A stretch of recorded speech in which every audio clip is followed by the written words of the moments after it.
BBA POM Principle of Management 4th unit. Okay, question number 19, page number 109 है ना, 109.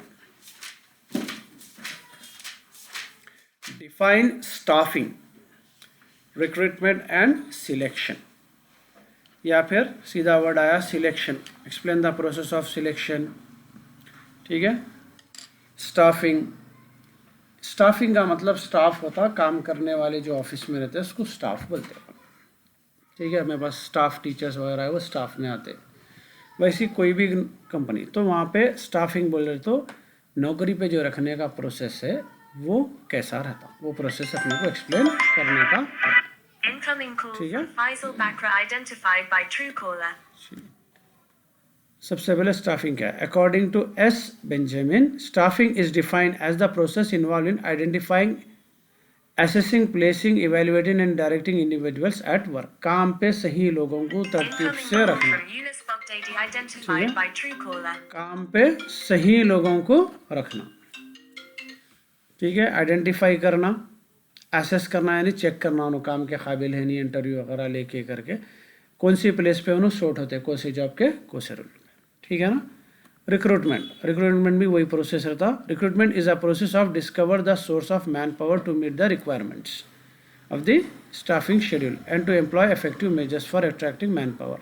Recruitment बोले तो भी वही होता. रिक्रूट करना, सिलेक्ट करना कुछ बोलते हैं. पहले काम आपको जो जॉब है, जॉब के हिसाब से कौन सा आदमी आपको सूट कर रहा, मैन पावर बोलते हैं उसको. मैन पावर को फिल करना. ठीक है. अब मेरे को मिस्त्री होना है तो मैं मिस्त्री को ढूंढूंगा, लेबर होना है तो लेबर को ढूंढूंगा, अकाउंटेंट होना है तो अकाउंटेंट को, बढ़ई होना है तो बढ़ई को ढूंढूंगा. ओके. नेक्स्ट है उसके बाद selection. Similar, selection is the process by which the candidates for employment are divided. Those who will be offered employment and those who will not. आखिरी में सिलेक्शन में जो है आपको किसको सिलेक्ट करना है, किसको नहीं करना, वो डिसीजन रखना. ओके. इसको जो अपने वर्ड्स में वो कर ले सकते. सिलेक्शन का प्रोसेस क्या क्या है. आप किसी को भी सिलेक्ट करेंगे तो सबसे पहले क्या करेंगे, प्रीलिमिनरी इंटरव्यू, प्रीलिमिनरी इंटरव्यू और इनिशियल इंटरव्यू. पहला स्टेज अक्सर क्या रहता है, उसमें थोड़े जनरल क्वेश्चंस करके एक आइडिया ले लेते हैं, क्या पढ़े लिखे हैं, क्या एक्सपीरियंस है. मोटा मोटा इंटरव्यू बोल ले सकते हैं अपन स्टार्ट में. अब किसी से तारुफ कर रहा हूँ मैं तो थोड़े बहुत चीज़ें पूछ लेता हूँ, फिर ज़रूरी है तो तफसील. हाँ, स्टाफिंग इंटरव्यू और सिलेक्शन. तो initial interview is the first step after receiving and evaluating the application forms. Application ला के देंगे अपने को तो उसके बाद अपन उसको कॉल करके या उसको बुला के बात करते. It is usually quite short, छोटा रहता. Objective is to eliminate the unqualified. उसमें से देख लेते अपने हिसाब के कौन कौन हो सकते. अब मेरे पास मैथ्स टीचर का रिक्वायरमेंट है तो अब मैं देख लेता हूँ जितने जने भी आए पूछ लेता हूँ भाई मैथ्स पढ़ा सकते हैं किसी क्लास तक. अब उसमें से थोड़े जने जो है नहीं पढ़ा सकते तो मैं पहले छाड़ देता हूँ. तो पूरा इंटरव्यू लेने की ज़रूरत नहीं पड़ती, मैं पहले मेन निकाल लेता हूँ मैं इसमें. ओके. नेक्स्ट है उसके बाद application form. An application form is a traditional and widely accepted device of getting information from a perspective applicant which will be enable the management to make the proper selection. Application form में क्या रहता, आपकी information fill करो बोलते, उसमें आप देख लिए तो उसमें से फिर चेक करते आप इसमें से रिक्वायर्ड कैंडिडेट को कौन मैच कर रहा. आ गई बात समझ में. आप पासपोर्ट का फॉर्म भरते हो तो पासपोर्ट में देख लेते उन लोग जो है आपका रिक्वायरमेंट के हिसाब से आपके डिटेल्स ले लेते. उसमें कुछ इशू है तो फिर आपको रिजेक्ट कर देते हैं लोग. Okay. Check for reference. In this step references are cross check. आप बोले कि जो है मैं फलानी जगह काम करा था, ये उनका नंबर है, ये उनका ईमेल एड्रेस है, उसको बोलते हैं रेफरेंस. अब बोलते हैं ना ज़रा मेरे बारे में उनसे आप पूछ ले सकते, दैट इज कॉल्ड रेफरेंस. वास्ता बोलते हैं अपन या फिर रेफरेंस. तो इसमें क्या रहता है बोले तो रेफरेंस में जो भी रेफरेंसेस है पहले आप उसको कॉल करके पूछ ले सकते भाई ये बंदा आपका नंबर दिया, आप जानते क्या. आई बात समझ में.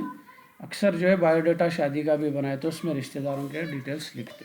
आप चाहे तो रिश्तेदारों को कांटेक्ट करके भी आप मालूमात कर सकते. इसलिए साइकोलॉजिकल टेस्ट.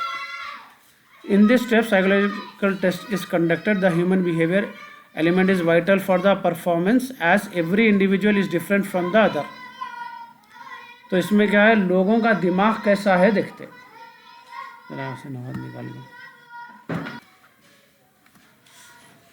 चलिए, साइकोलॉजिकल टेस्ट में आप देखते कि अगर आपको काम पे रखे तो आपका बिहेवियर कैसा हो सकता। आप चिड़चिड़े तो नहीं है, देखना पड़ता काम कुछ टाइप का है। अगर आपको ह्यूमन रिसोर्स में रख रहे हैं, यानी कि लोगों को फेस करने का काम है आपका, और आप चिड़चिड़े हैं तो फिर कारोबार लगन लग जाता पूरा।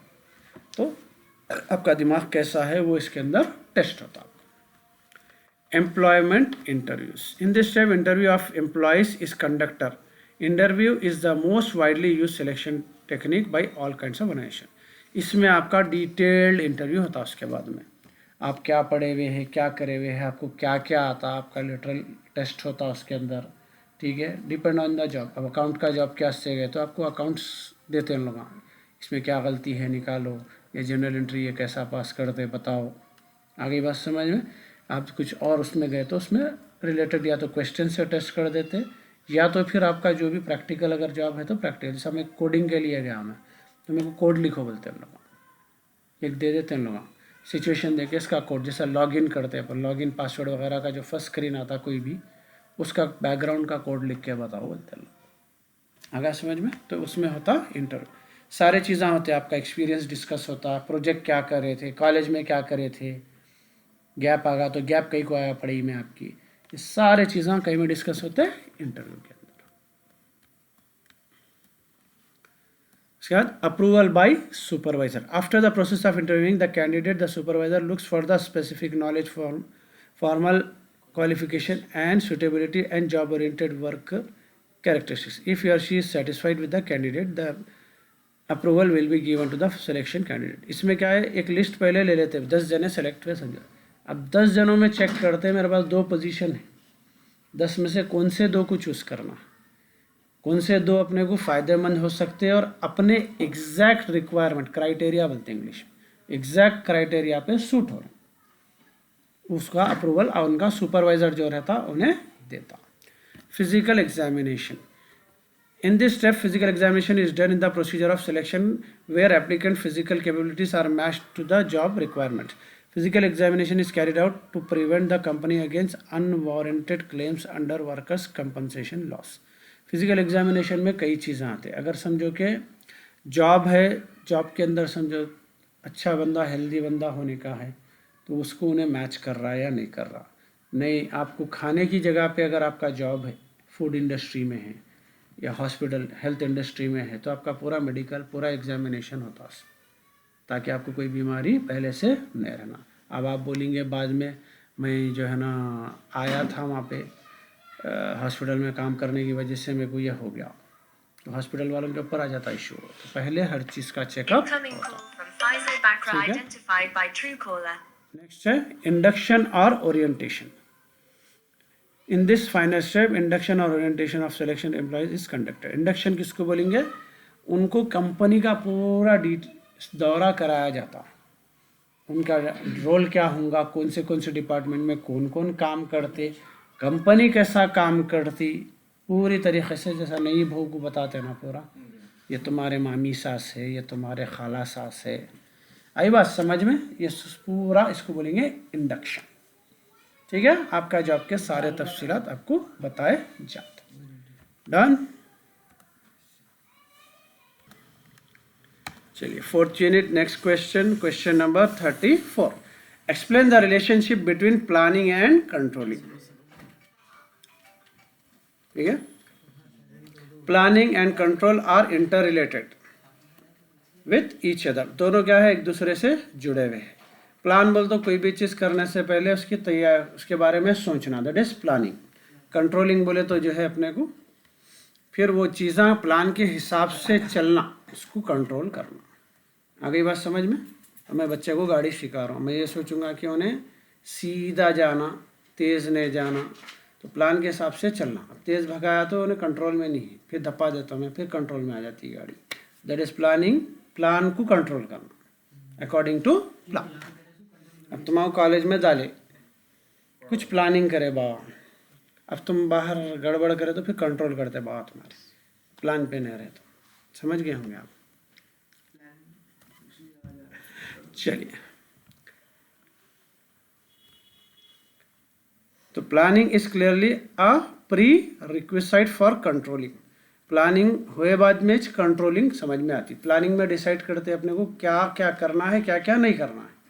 कंट्रोलिंग में वो चीज़ को तरतीब में कंट्रोल करके चलाते। ठीक है। The relationship, planning is meaningless without controlling. अगर आप प्लान कर लिए और चीज़ें आपके कंट्रोल में नहीं है, प्लान के हिसाब से चल रही नहीं। अब पिकनिक को बच्चों को लेके गए, प्लान करे दोनों को अलग अलग मेंटेन करेंगे, वहाँ गए बात कंट्रोलिंग ही नहीं हो रही। बात समझ में आ गई।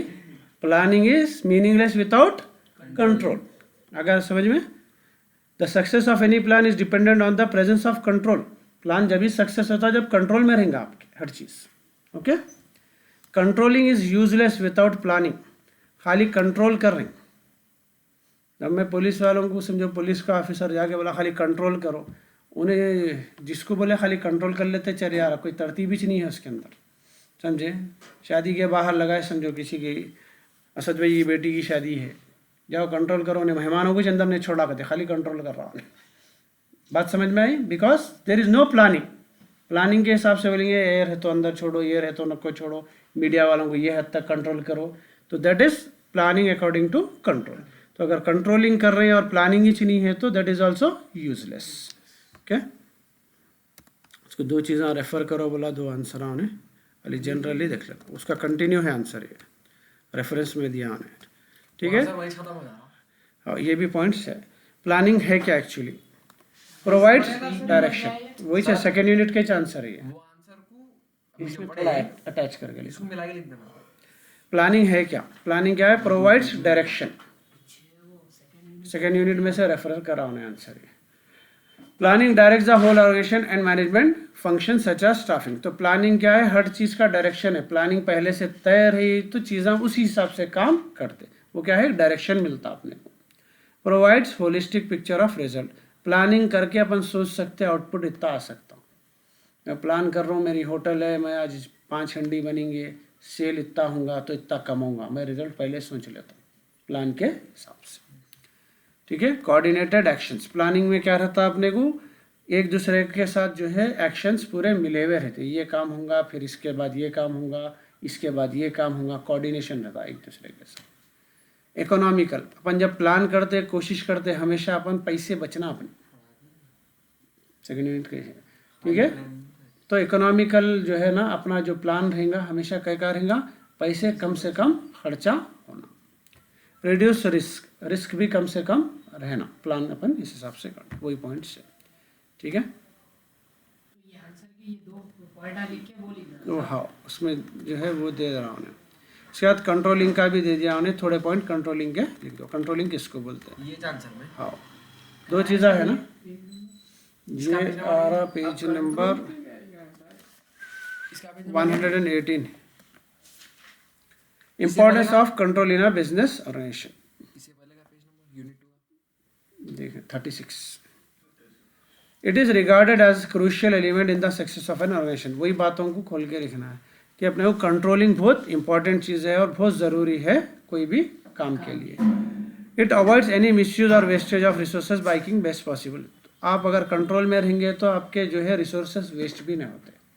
ठीक है। जैसा कंस्ट्रक्शन कर रहे हैं अपन, अगर आप सही कंट्रोल में लेबर को, मिस्त्री को, सबको रखेंगे तो आपका मटेरियल का और टाइम का वेस्टेज नहीं होता।